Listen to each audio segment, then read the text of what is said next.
que acabé de mencionar como la 2272. Y la gran novedad de esa ley y de la propuesta de paz total es involucrar el componente urbano. Hasta ahora uno podría decir que en general todos los gobiernos han procurado llevar a cabo procesos de paz. Por allá desde paz. Pues desde Gaviria, lógicamente, Pastrana, Belisario, desde Pinilla. Gustavo Rojas Pinilla. Sí, todos han tratado de hacer algo en ese sentido, porque indudablemente pues, que un país con los niveles de violencia que ha tenido Colombia desde su constitución como república en 1821, donde son más los periodos de violencia que los periodos de paz, por distintos temas, inicialmente por el tipo de Estado a construir, el Estado federal, el Estado central. La confrontación entre Bolívar y Santander fue muy violenta. El tema de los esclavos igualmente fue otro tema de confrontación. La relación de la Iglesia con el Estado fue otro tema de confrontación. La primera guerra civil después de 1821 fue sobre el tema de la Iglesia. La guerra de los supremos, así se llamó la guerra de los supremos, fue en 1830 más o menos. Porque los del sur, del Cauca y de Nariño, se rebelaron contra Santa Fe de Bogotá, que estableció en aras de luchar contra el analfabetismo que los conventos y los seminarios tenían que abrir sus puertas para que la gente pudiera capacitarse, para que la gente pudiera alfabetizarse. Y eso lo tomaron como un ataque a la iglesia y originó una guerra. Bolívar tuvo que salir al sur y someter a los habitantes de esos territorios para que reconocieran a Santa Fe de Bogotá y desconocieran la corona española. Después de Gaitán, lógicamente, pues ya sabemos lo que pasó. Entonces, esto como para reafirmarlo de que el tema de la paz se ha convertido en un anhelo nacional desde hace muchos años, y de una u otra manera todos los gobiernos han tratado de hacer algo en ese sentido, unos con mayor éxito, otros con menor éxito. Y la gran novedad, me parece a mí, de Petro es involucrar en su propuesta el componente urbano. Hasta ahora los procesos de paz han sido fundamentalmente rurales, con actores rurales, con los actores que se reconocen como políticos. Y en lo urbano se ha concebido como un asunto simplemente de orden público, como un asunto de policía. El conflicto urbano no se ha reconocido. Y Colombia ha tenido unos cambios grandes, casi que bruscos, en los últimos 50 años, al dejar de ser un país rural y convertirse en un país urbano, con todo lo que eso implica. Y adicionalmente a eso, las violencias igualmente se han trasladado hacia los centros urbanos. Hoy la proporción de homicidios urbanos por homicidios rurales es 3.2 homicidios urbanos por un homicidio rural. Eso solamente en el tema de homicidios. Y hay otros componentes de la criminalidad y de la violencia que igualmente son muy significativos. Entonces, para Petro no hay paz total si no hay paz urbana, digámoslo de esa manera. Eso me parece como un asunto a destacar en primer lugar.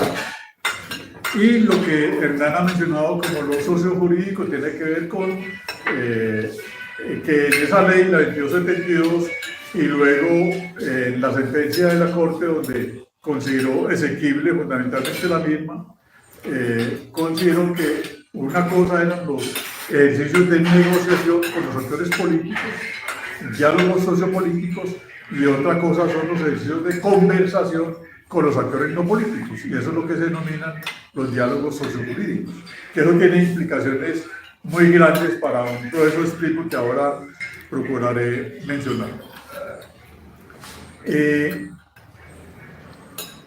En función de desarrollar este proceso, particularmente el urbano, el gobierno nacional escogió tres pilotos, Medellín, Valle de Aburrá, Quibdó y Buenaventura. Y en función de desarrollar esos tres pilotos, designó unos delegados, unos representantes del gobierno nacional por parte del presidente para cada uno de los pilotos y designó voceros de las estructuras con quienes los delegados del gobierno se sentarían a conversar. Un grupo de personas se encontró que había aquiescencia para ese proceso de paz y se decidió recoger a estos jefes en un solo sitio, en una sola cárcel, que en este caso es la cárcel La Paz de Itagüí. Y la cárcel La Paz de Itagüí viene con ese nombre desde cuando el proceso de desmovilización de las AUC. Entonces hoy en Itagüí están todos los que históricamente han sido los jefes de las grandes estructuras que hemos tenido en Medellín y el Valle de Aburrá. Las grandes estructuras que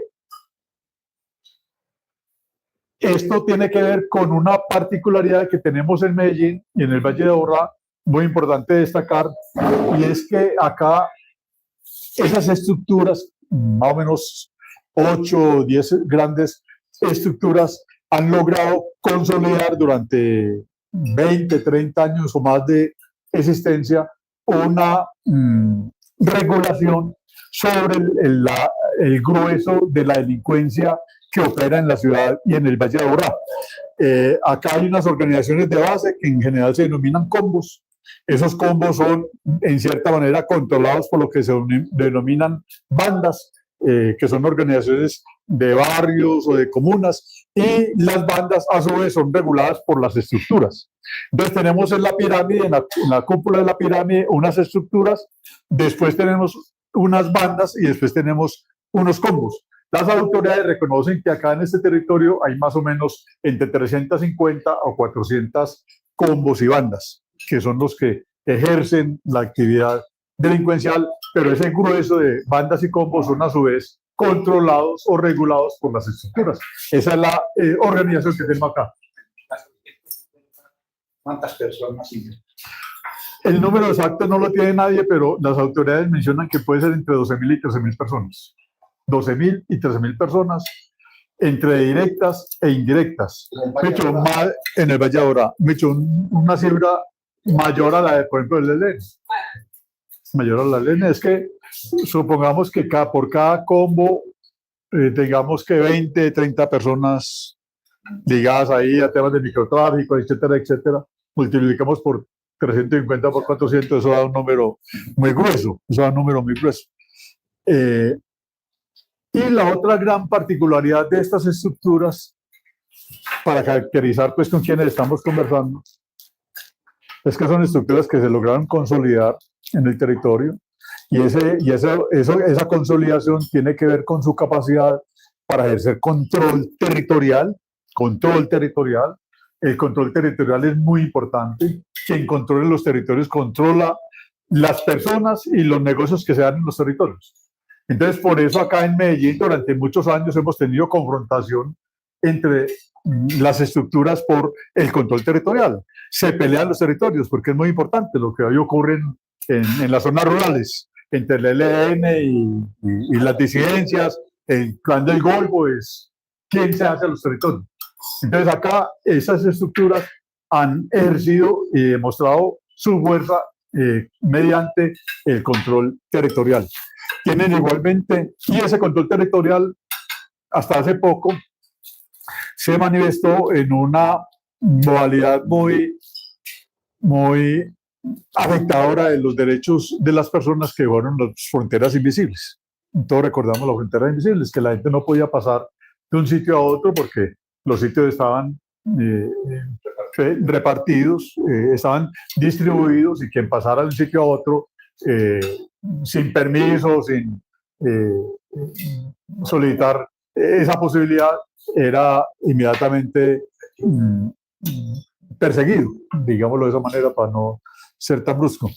Entonces el control territorial ha sido algo muy efectivo hoy que las mismas autoridades reconocen que existe en la ciudad. En segundo lugar, el control poblacional o el control social. El control social. Esas estructuras han logrado construir vínculos muy fuertes con las comunidades. vínculos muy fuertes con las comunidades, vínculos que no solamente son resultado de la coerción de las estructuras, sino también de la aceptación de la población a las estructuras. Muchos sectores de la población se sienten más protegidos por las estructuras que por la policía. Se sienten más en comodidades, digámoslo así, con estas organizaciones que con las mismas autoridades. Por eso el tema del reclutamiento de menores es tan complejo, porque es que hace alguna época sí era factible hablar de reclutamiento forzado de menores. Hoy la mayoría de esos muchachos que se incluyen a las estructuras porque lo quieren hacer. De hecho, ese es su hogar, ese es su entorno protector.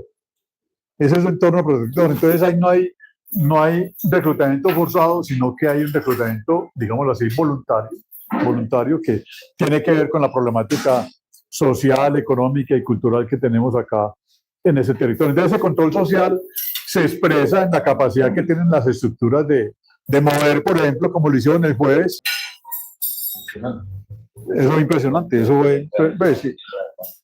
Y juntas de acción comunal, corporaciones, fundaciones, ONGs, juntas administradoras locales, en un alto número tienen vínculos estrechos con estas organizaciones, Entonces, además del control territorial y el control social, tienen control económico. El control económico se expresa en las rentas ilegales, que todos conocemos, inicialmente muy fuerte el narcotráfico.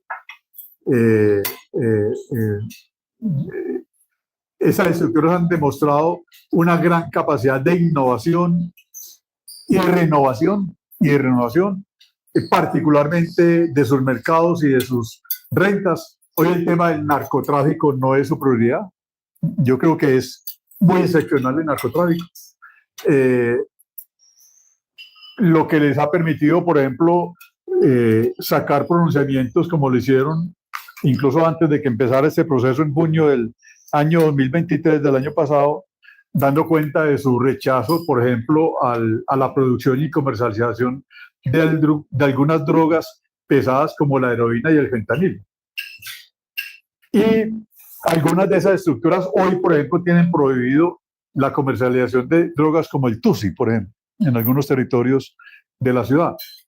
Y uno de los acuerdos que tenemos y que de pronto, si no se me pasa, les comentaré ahora, es el de sacar la venta de estupefacientes de los entornos escolares y de los entornos educativos como un compromiso de estas organizaciones por ir erradicando esta renta, que es muy rentable, que lógicamente, perdón la redundancia, es muy rentable. Entonces ellos han ido diversificando su portafolio de negocios y de servicios, entonces han incursionado en otras modalidades, en otras rentas, el pagadiario, la extorsión ha sido muy lucrativa, la protección el cobro de deudas, la protección de personajes.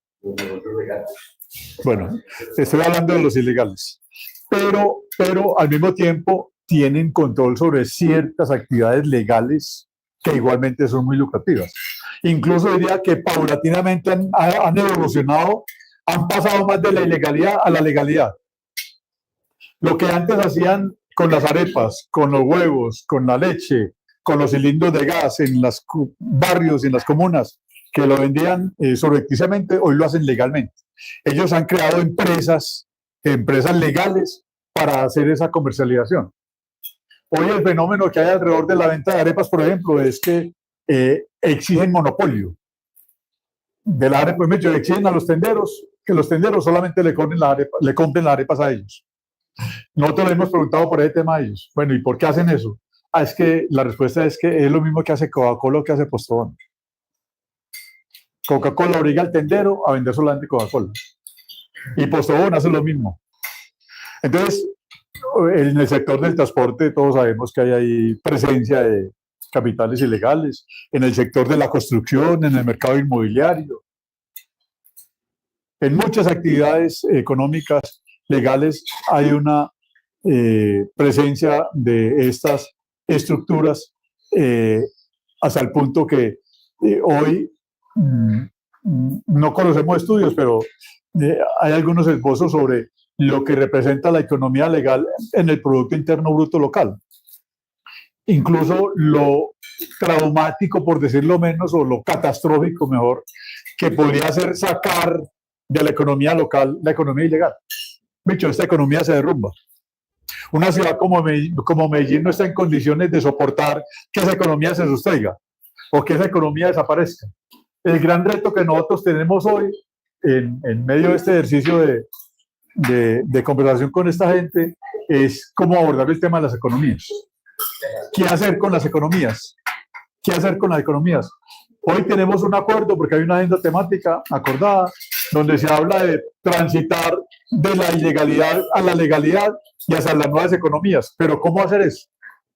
¿Cómo hacer eso? Es una gran pregunta. Pero vuelvo al tema de los controles. Entonces tenemos control territorial, tenemos control social, tenemos control económico, también hay control institucional. Si estas estructuras se han sostenido 30, 40 años, es porque tienen permeado buena parte de la institucionalidad, particularmente la fuerza pública, el aparato de justicia, la fiscalía. Sobra mencionar algunos casos que tenemos acá de fiscalías. Entonces, hoy por la mañana ya vengo en un foro en EAFI sobre el tema de las finanzas criminales, y a diferencia de otros países, aquí llama mucho la atención cuánto hace que no muere un policía por un enfrentamiento con estructuras o con bandas y combos. En Medellín. Bueno, pues aquí no hay eso, aquí no hay esa confrontación.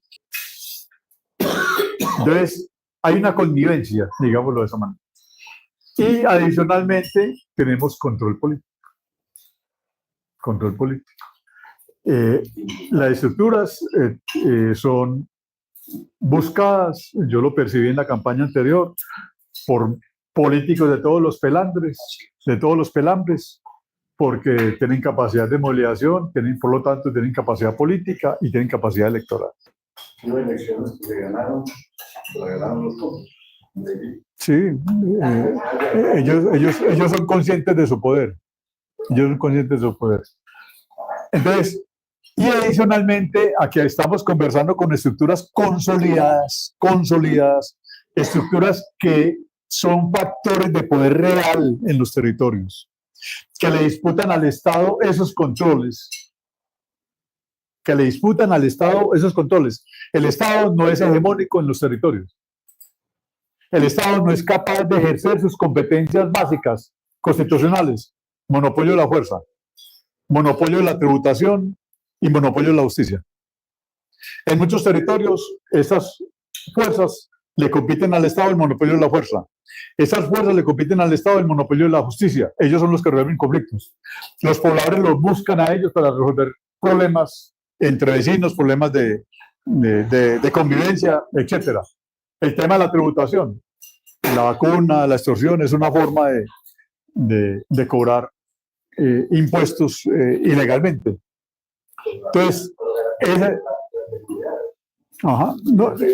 y por ejemplo, a propósito de eso, en el evento del jueves, donde el evento era para informar, digámoslo así, el ejercicio de seguimiento y verificación que hizo el Comité de Seguimiento y Verificación al piloto que se inició el 19 de diciembre contra la extorsión en 25 barrios de Medellín y Bello, de 5 entidades: la Fundación Ideas para la Paz, la Fundación Nuevo Arcoíris, y la Iglesia Católica a través de la Pastoral, la Universidad de Antioquia y Pares o Paz y Reconciliación dieron un informe, y en ese informe consideraron que efectivamente había habido un cumplimiento muy positivo del compromiso adquirido el 19 de diciembre, pero que se presentaban algunas situaciones muy particulares que era necesario evaluar. Es que mucha gente consideraba que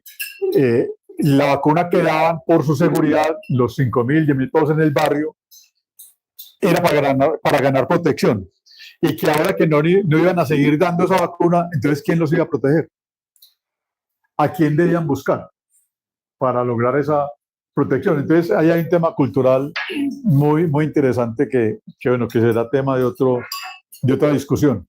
Entonces, estamos hablando con estructuras que no han sido derrotadas militar ni estratégicamente por parte del Estado, que no han sido derrotadas, que el Estado ha sido incapaz de aniquilar. El Estado ha sido capaz de perseguir jefes, como los que están en Itagüí, lo que llaman los objetivos de alto valor, pero las estructuras siguen incólumes. El ejercicio hoy es, además de perseguir jefes, lograr la desarticulación de las estructuras. Y el gobierno nacional considera que esa desarticulación de las estructuras en las condiciones actuales donde se hace equilibrio de poderes, ese juego de factores reales de poder en los territorios, podría ser por medio de la conversación y el diálogo. Aprovechando la disposición que estas personas de las estructuras han manifestado respecto a buscar, mediante la conversación, la desarticulación de la misma. Para desarrollar esta política de paz urbana, hay 3 grandes ejes estratégicos o componentes que muy rápidamente voy a mencionar, y que tiene que ver pues, con la visión que tiene el consejero comisionado Oti Patiño de este tema y que nosotros compartimos en gran medida, y es que la paz urbana debe ser, en primer lugar, orientada a desescalar las violencias o a reducir las violencias, a reducir las afectaciones del conflicto urbano en la población. Y por eso nos hemos dado a la tarea durante este año y medio que llevamos en este ejercicio de lograr acuerdos y compromisos con las estructuras para reducir los niveles de violencia en la ciudad, respecto a lo cual ha habido demostración de su capacidad para hacerlo. Voy a mencionar algunos. Con ocasión del fin de semana del Día de la Madre del año pasado, las estructuras manifestaron un compromiso que inmediatamente fue acogido por otras estructuras de otras ciudades del país, respecto a que durante ese fin de semana, que generalmente es de los fines de semana más violentos de Colombia, el Día de la Madre, que con ocasión de ese fin de semana, violencia relacionada con las estructuras no iba a haber. Seguramente iba a haber violencia relacionada con convivencia, con los problemas de violencia intrafamiliar, interpersonal, los borrachitos, etcétera, pero que violencia por parte de la estructura no iba a haber, y lo cumplieron. Igualmente, desde Itagüí se han logrado desactivar situaciones conflictivas en algunos territorios de la ciudad. No sé si ustedes recuerdan, en Manrique el año pasado tuvimos una racha de muertes violentas, lo mismo que en Robledo, desde Itagüí. Y el piloto que acabé de mencionar, que fue extendido 3 meses, adicionalmente 3 meses, de cero extorsión en unos territorios, como un ejercicio de exploración de cómo podía impactar en el territorio y en la población este tipo de medidas, aunado a otros 4 compromisos. En segundo lugar, el tema de los homicidios. Ha habido un compromiso, una voluntad de las estructuras de coadyuvar a la reducción de los homicidios, que ha sido muy importante. El año pasado tuvimos una tasa de homicidios de 10 por 100.000 habitantes, que es un indicador universal de la Organización Mundial de la Salud. Pasamos de 14 homicidios en el 2023 a 10 homicidios en el 2024. Veníamos de tener reducciones en los años anteriores entre 1 y 1.5 homicidios, pero en el año pasado tuvimos un salto importante en ese sentido, y creemos que ese salto tiene que ver con el ejercicio que se da actualmente en Itagüí. Para este año tenemos una meta interna. La tasa nacional hoy, no sé en cuánto estará, creo que está en 22 homicidios por cada 100.000 habitantes, creo. Dicho, Medellín es la ciudad capital con menos tasa de homicidios. Tenemos hoy la tasa de homicidios más baja en toda la historia de Medellín desde cuando se lleva a cabo este indicador. Hoy tenemos la tasa más baja de homicidios. Y la meta es bajar mucho más este año. Otro compromiso, un tercer compromiso, tiene que ver con el tema del microtráfico en los entornos escolares que mencioné ahora, de evitar la venta de estupefacientes en los entornos educativos, como un compromiso de las estructuras, además de ampliar el que se lleva a cabo actualmente en Aranjuez, donde según han manifestado, y parece que así es, no hay venta ni consumo de Tusi, que es una droga de reciente producción sintética que ha tenido una gran proliferación. Y un cuarto compromiso tiene que ver con la explotación sexual de niños, niñas y adolescentes.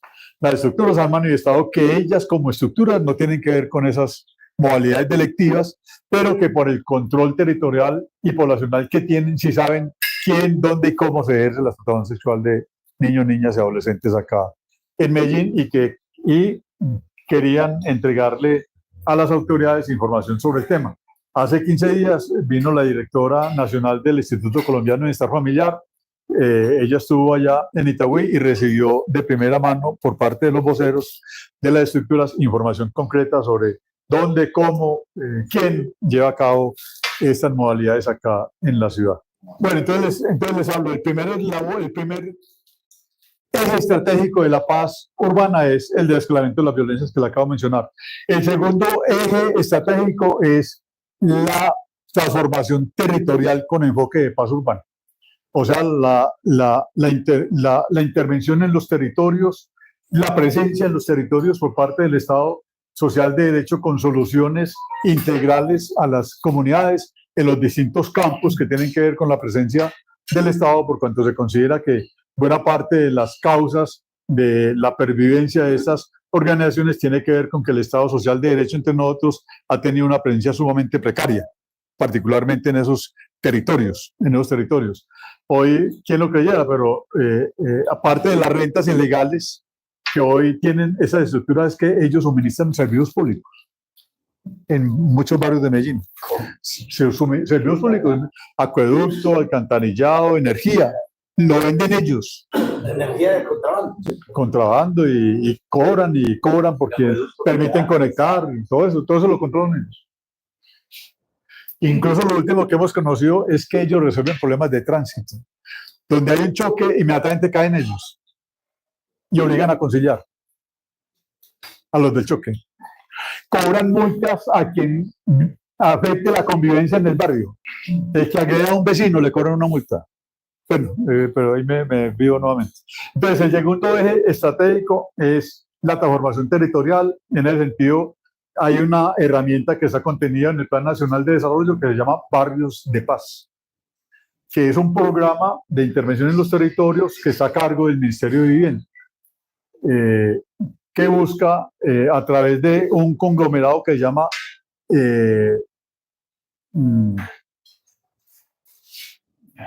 bueno, me olvidó, de los ministerios. De hecho, hay un equipo de ministerios que son coordinados por el consejero comisionado de paz, que busca posibilitar la presencia integral del gobierno nacional en esos territorios. Nosotros hemos logrado con la comunidad, con la sociedad civil, identificar y priorizar unos proyectos de intervención territorial. Concretamente en la Comuna 1, en el sector de La Cruz y La Avanzada, en Bello, en el sector de Nueva Jerusalén, igualmente en un sector de Itagüí, como pilotos de esa intervención territorial. Y el tercer eje estratégico, para no extenderme mucho, es el de la desactivación o desarticulación de las estructuras. El gran propósito de este proceso es desarticular las estructuras. Ese es el gran objetivo que se tiene. Para la desarticulación de las estructuras se requieren unos elementos o unas condiciones que todavía son insuficientes. Por ejemplo, en el campo jurídico. En el campo jurídico hoy, la normatividad que tenemos actualmente en el país no permite, por ejemplo, que como resultado de un proceso de este tipo se puedan reducir penas o desmovilizar colectivos.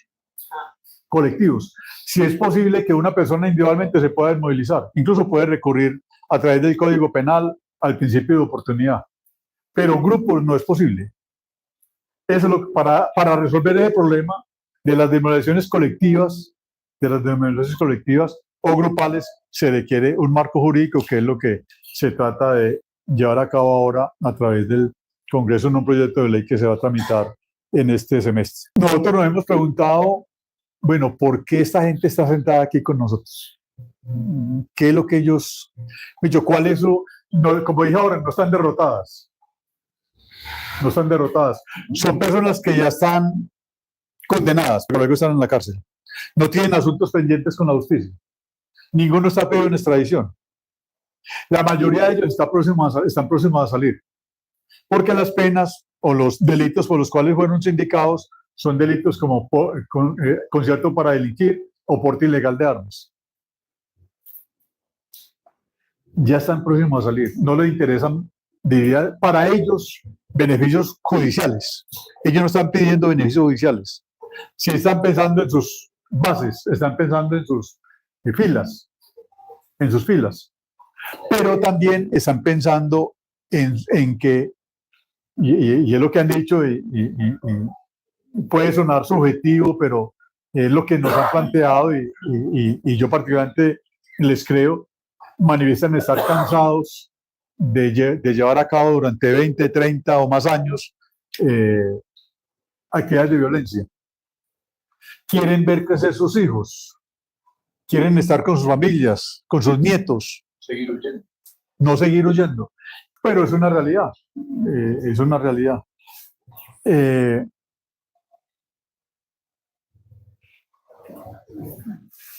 Hoy, ¿en qué estamos? Hoy estamos en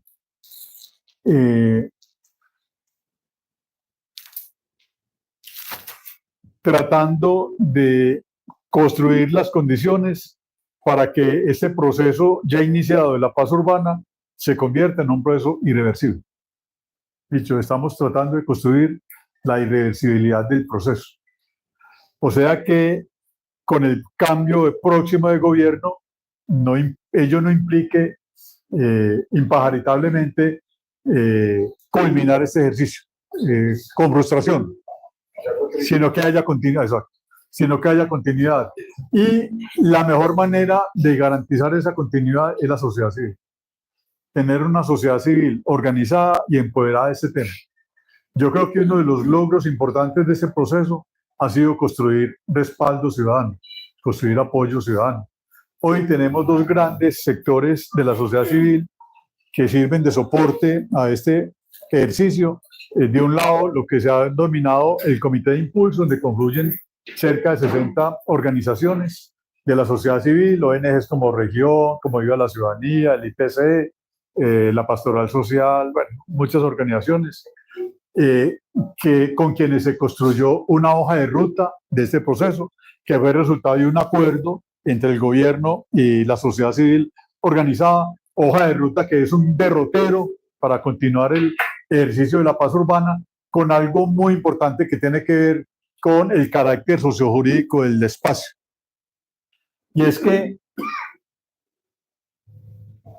a diferencia de los ejercicios sociopolíticos, donde se puede negociar, donde el Estado se sienta a negociar políticas públicas, temas estructurales de la sociedad, en los espacios de diálogo sociojurídico no es posible negociar nada respecto a políticas públicas o asuntos estructurales del aparato económico, social, etcétera, porque estamos dialogando con actores no políticos, pero con quien sí es posible negociar y concertar es con la sociedad civil.